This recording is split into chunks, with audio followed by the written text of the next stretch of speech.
अफगानिस्तान के लोग प्राचीन काल से ही भारतीय संस्कृति से जुड़े हुए थे। कई बार प्राचीन अफगानिस्तान में कई सांस्कृतिक घटनाक्रमों ने पूरे भारतीय संस्कृति पर प्रभाव डाला और इसके साथ ही साथ रेशम मार्ग की वजह से इसका गहरा असर चीन, जापान, कोरिया सहित अन्य एशियाई देशों पर पड़ा और इसी रहस्य को समेटे हुए था अफगानिस्तान का टेपे सरदार। कंधार को काबुल से जोड़ने वाले प्राचीन मार्ग पर गजनी के दस्त मनारा के मैदानों में एक पहाड़ी पर टेपे सरदार स्थित है। दूसरी शताब्दी में अपने अस्तित्व में आया अभयारण्य अपनी विशिष्ट स्तूप कला व बुद्ध मूर्तियों और प्राचीन हिंदू कलाकृतियों के कारण जाना जाता है। टेपे सरदार का 1960 के दशक के अंत और 1970 दशक के उत्तरार्ध में इतालवी पुरातात्विक संगठनों द्वारा इसका उत्खनन किया गया। इस दौरान मिट्टी के बर्तनों पर एक लेख मिला है जिसमें लिखा है महान राजा कनिष्क का मंदिर। इसका अर्थ है यह बौद्ध मंदिर दूसरी शताब्दी के लगभग ही अपने पूर्ण अस्तित्व में आ गया था। इस पुरातात्विक स्थल के मध्य में मिला एक विशालकाय स्तूप शाक्यमणि बुद्ध को समर्पित था।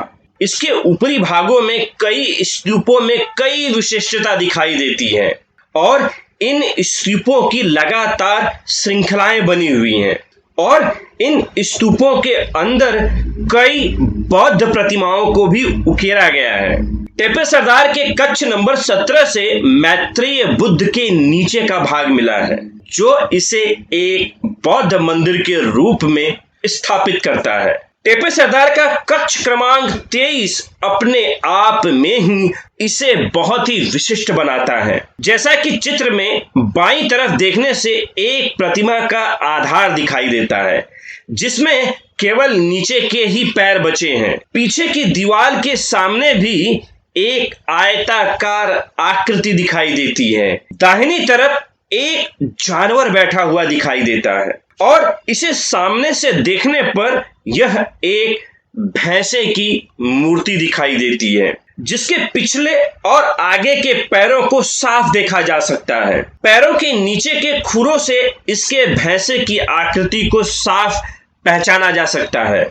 इस मंदिर के मध्य में दिख रही यह प्रतिमा इसके कई सारे राजों को खोलती है। इस मूर्ति के चेहरे को ध्यान से देखें और कुछ पहचानने की कोशिश करें। देखते हैं कि मेरे बताने के पहले आप इस चेहरे की कुछ विशिष्टताओं को पहचान पाते हैं कि नहीं। इस मूर्ति में भी गंधारण मूर्तिकला की छाप स्पष्ट दिखाई देती है। घुमावदार बाल गंधार मूर्तिकला की मुख्य विशेषता थी तो हम इसे यहाँ देख सकते हैं। चेहरे का भाव, आंखों का ध्यान, ऊपर की भवें काफी हद तक बुद्ध की मिली मूर्तियों जैसी दिखाई देती हैं। मगर इसकी एक विशिष्ट विशेषता जो इस मूर्ति को सबसे अलग करती है, अगर आपका ध्यान यहाँ पर चला गया है तो ठीक है और अगर नहीं गया है तो ध्यान से इस मूर्ति के माथे के मध्य में एक आंख की आकृति दिखाई देती है। मतलब इस मूर्ति की 3 आंखें हैं। मूर्ति की तीसरी आंख से यह स्पष्ट है कि यह मूर्ति बुद्ध या बोधिसत्वों की नहीं है। कक्ष में मिले कुछ अन्य मूर्तियों के टुकड़े से यह स्पष्ट होता है कि यह मूर्ति महिषासुर मर्दिनी की मूर्ति है जिसमें देवी महिषासुर एक महिषासुर नामक भैंस रूपी दानव का वध करते हुए देखी जा सकती हैं। मूर्तियों के प्राप्त टुकड़ों में कई हाथ मिले हैं और उन पर सुंदर कंगनों का अलंकरण किया गया है और इस प्रकार की मूर्तियों का काल 3री शताब्दी से लेकर 7वीं शताब्दी का माना जा सकता है। संभवतः 4ठी शताब्दी में निर्मित अफगानिस्तान से मिली यह प्रतिमा अभी तक की मिली महिषासुर मर्दिनी की सबसे प्राचीन प्रतिमा हो। यदि हम भारत की बात करें तो भारत के विजयवाड़ा से 4वीं शताब्दी में मिली यह प्रतिमा अभी तक की देवी महिषासुर मर्दिनी की सबसे पुरानी प्रतिमाओं में से एक हो सकती है। इसमें भी देवी के कई हाथों को देखा जा सकता है। देवी का पैर भैंस रूपी दानव महिषासुर पर रखा हुआ है, जिसकी सींगें साफ देखी जा सकती हैं और देवी महिषासुर को उसका वध करते हुए देखा जा सकता है। आगे चलकर इस मूर्ति कला में महिषासुर मर्दिनी यानी दुर्गा देवी को अपनी सवारी शेर के साथ देखा जा सकता है और वे महिषासुर भैंसे का वध कर रही हैं। आगे चलकर 7वीं शताब्दी में निर्मित मल्लपुरम के महिषासुर मर्दिनी की गुफा में एक विकसित मूर्तिकला दिखाई देती है, जिसमें दानव महिषासुर के नीचे का भाग मानव का दिखाई देता है और उसके ऊपर का भाग भैंसे का दिखाया गया है। सामने से महिषासुर मर्दिनी यानी देवी दुर्गा उसका वध करती हुई दिखाई दे रही हैं। तो इस प्रकार से हम बदलती भारतीय मूर्ति कला को भी हम देख सकते हैं, जो अफगानिस्तान में बौद्ध धर्म के साथ साथ हिंदू धर्म भी बना रहा। टेपे सरदार की इसी कक्ष क्रमांक 23 में मिले एक विशाल काय बुद्ध के चेहरे का खंडित भाग मिला है और इस चित्र में इस विशाल काय बुद्ध की चेहरे की आकृति के पीछे महिषासुर के भैंसे की आकृति को भी साफ देखा जा सकता है। तो इस प्रकार कक्ष 23 में मिली ये मूर्तियां और उन कलाकृतियों के अनुसार स्पष्ट रूप से गंधारन बौद्ध कला की छाप हिंदू देवी देवताओं पर साफ देखी जा सकती है। और हम बड़ी गहराई से देखें तो इन प्रारंभिक हिंदू कलाकृतियों पर भी बौद्ध कला संस्कृति का गहरा प्रभाव दिखाई देता है। गंधारन मूर्ति कला में बनी ये मूर्तियां भारतीय संस्कृति को बड़े गहराई से अफगानिस्तान से जोड़ती हैं, जिसका प्रमाण हमें देवी महिषासुर मर्दिनी की प्रारंभिक मूर्तियों में दिखाई देता है। इस बात को टेपे सरदार से मिली वैदिक चक्र या देवराज इंद्र की मिली इस प्रतिमा से भी समझा जा सकता है, जो अफगानिस्तान के टेपे सरदार से मिली है। तो इससे यह स्पष्ट होता है कि अफगानिस्तान में बौद्ध धर्म और हिंदू धर्म आगे चलकर कई वर्षों तक साथ साथ चले। तारे की आकृति में मिली अग्निवेदी भी इसी बात को प्रमाणित करती है और कक्ष क्रमांक 63 में परिनिर्वाण की मुद्रा में मिली बुद्ध प्रतिमा 15 मीटर लंबी थी। टेपे सरदार की विशालकाय प्रतिमाएं इसकी मुख्य विशेषताएं रही हैं और आगे यहां पर लगभग 4.5 फीट से ज्यादा इस प्रतिमा के पैर के निचले हिस्से से इसे साफ समझा जा सकता है। टेपे सरदार की मिली स्तूप कला अपनी विशिष्ट बनावटों के लिए उल्लेखनीय थी। नीचे से ऊपर स्तूपों का नुकीलापन इसकी मुख्य विशेषता थी, जिसे आगे चलकर सिल्क रोड के जरिए चीन व अन्य जगहों में देखा जा सकता है। अफगानिस्तान की स्तूप कला का ही प्रभाव है कि हम 8वीं शताब्दी में तिब्बत के सबसे प्राचीन सौम्य के मठों में देख सकते हैं। बोधिसत्व की कई प्रतिमाएं अफगानिस्तान की धार्मिक मान्यताओं को भी टेप सरदार की कलाकृतियों में मिलती हैं।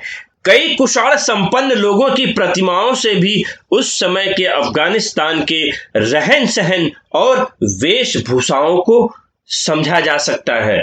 सन 671 या 72 के मध्य अफगानिस्तान अरब कैलिफेट मुस्लिम शासकों के अंतर्गत आया और इस काल में मुस्लिम शासकों द्वारा टेप सरदार को नष्ट कर दिया गया।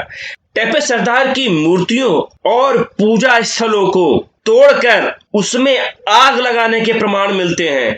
संभवतः यह मुस्लिम के अफगान विजय के पश्चात किया गया, मगर फिर से इसके पश्चात इन मठों का पुनरुद्धार हुआ और इन मठों का फिर से निर्माण किया गया, जिसका उदाहरण हमें टेपे सरदार में प्राप्त अवशेषों से मिलता है, जो बौद्ध राजाओं, तुर्कशाही और हिंदूशाही शासकों के अधीन 7वीं से 8वीं शताब्दी में हुआ, मगर फिर से इसे 9वीं शताब्दी में मुस्लिम शासकों द्वारा पूरी तरह से नष्ट कर तबाह कर दिया गया और इसके पश्चात टेपे सरदार के प्राचीन मठ और मंदिर सदा के लिए खो गए।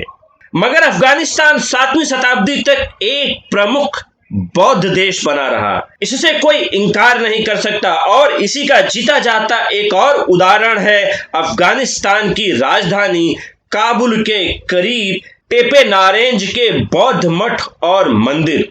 सुंदर विशाल स्तूप से सुसज्जित यह मुख्यतः बौद्ध स्तूपों को पत्थर व मिट्टी से बनाया गया था।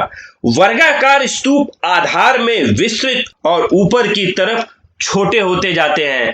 टेपे नारेंज के कक्ष क्रमांक 3 में कुल 9 प्रतिमाएं दिखाई देती हैं। मध्य में शाक्य मुनि बुद्ध बैठे दिखाई देते हैं। पीछे की तरफ बौद्ध धर्म के उपासक या उसके अनुयायी दिखाई देते हैं और इसके कई हिस्सों में बोधिसत्व भी खड़े दिखाई देते हैं। एक प्रकार से टेपे नारेंज का कक्ष क्रमांक 3 एक सुंदर दृश्य प्रस्तुत करते हैं, जिसमें अफगानिस्तान के बौद्ध चलन साफ साफ दिखाई देते हैं। ठीक ऐसा ही दृश्य कक्ष क्रमांक 4 में भी दिखाई देता है, जिसमें कई लोग एक कक्ष में दिखाई देते हैं। कक्ष क्रमांक 4 से मिली प्रतिमाओं में ये प्रतिमाएं शाक्य मुनि बुद्ध, बोधिसत्व और बौद्ध राजकुमारों या बौद्ध राजाओं से जुड़ी दिखाई देती हैं। इन कक्षों में मिली शाक्य मुनि बुद्ध की लाल मिट्टियों से बनी मूर्तियां ध्यान मुद्रा, जिसे हम समाधि या योग मुद्रा भी कहते हैं, इसमें दिखाई देती हैं।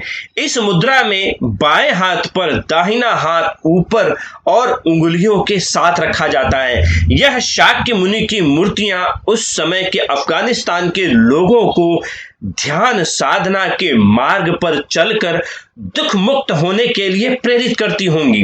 अफगानिस्तान के बौद्ध मठ महान कलात्मक, धार्मिक व दार्शनिक जीवंतता का उदाहरण पेश करती हैं। इसके साथ ये मठ शिक्षा का महत्वपूर्ण केंद्र थे।